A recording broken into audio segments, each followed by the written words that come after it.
Well, everyone's moving pretty quickly for more. Joining us now is Michelle Makori, global financial news journalist. It's good to have you with us on this. And we saw a little bit of a drop in crypto yesterday, but bulls are definitely back in the trade today, digesting all this news. Executive orders from the president. You know, we're looking at the potential for a digital asset stockpile here, a Bitcoin reserve. This is game changing if you're a crypto investor and really could impact the future. This absolutely can be a huge game changer on so many levels. Look, Bitcoiners were a little disappointed that the executive order didn't outright call for a Bitcoin strategic reserve. However, this is definitely a step in the right direction. It calls for a national digital asset stockpile to be maintained by assets that the U.S. government already has. Now, keep in mind that the U.S. government actually is one of the biggest holders of Bitcoin. It has over 200,000 Bitcoin that it has seized from illicit activities. So we have this working group led by David Sachs that's going to look at the feasibility of maintaining this digital asset stockpile, which will predominantly be a Bitcoin strategic reserve.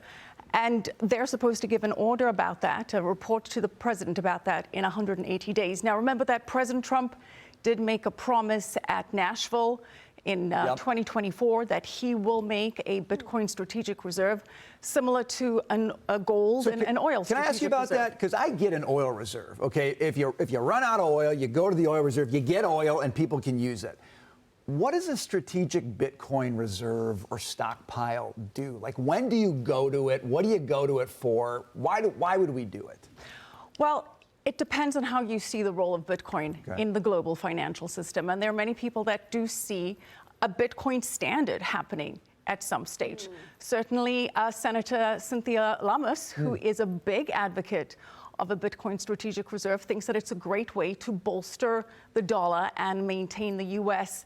as supreme on the global financial stage. And another good development about this is that Senator Lummis has been named as the head of the new Senate Banking Committee subcommittee on digital assets. This is a huge, huge positive. Again, another really good step in the right direction, because she's been a very big advocate for this. And this does lay the groundwork for the U.S. to then have a strategic Bitcoin reserve. We've seen other nation states doing that.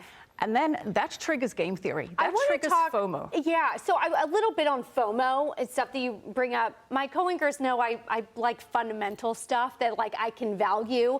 And some of the meme stuff makes me worried. It's all fun and games. You have a Trump coin, a Melania coin. Yay, everything goes to the moon. But at the end of the day, when that maybe doesn't do well, doesn't that then discredit the rest of the industry? Because then Bitcoiners are like, come on, we were actually just trying to get some legitimacy, and you just came out with a meme that makes us look like fools. Taylor, I could not agree with you more. President Trump has taken a lot of positive steps for Bitcoin and the crypto industry. This is not one of them. In my opinion, this actually discredits the president to have a Trump coin and a Melania coin, along with Hook Toggle coin and along with Fart coin and That's Boink Brian's coin. favorite. Wait a second. I think this is a negative for the crypto industry. I think it unnecessarily exposes the president to a minefield of regulatory, legal, ethical challenges.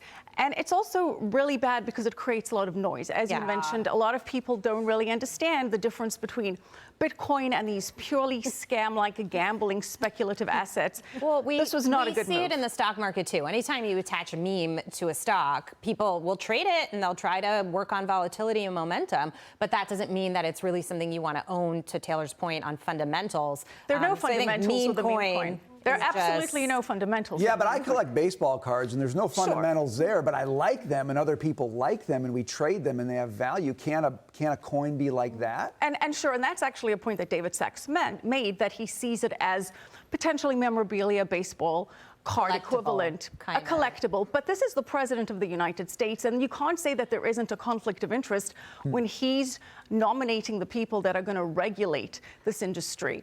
It's unnecessary. I mean, look, so far, To be fair, the companies that own the Trump and Melania coin, they do have a vesting schedule, so they can't unleash it onto the market all at once, to be fair. I don't know. It just Jackie, reminds me a little bit of NFTs, and then all of a sudden they weren't worth anything. But I think we sneak into Brian's office, and next to the baseball cards, we do a fart coin just for him. Well, you know, I'm not in on that coin. I just want to be clear. I am not on participating that. in that. Not in on that coin. well, speaking of that, Ivanka, there's a fake Ivanka coin out there right now. Yeah, she's come out and said the Ivanka Trump coin, that's not me. I didn't back that. So you can see how this becomes very problematic and Michelle, muddies the water. We got to go. Thank So you. interesting. Great to see Thank you. Michelle Great stuff. Makori. Appreciate it.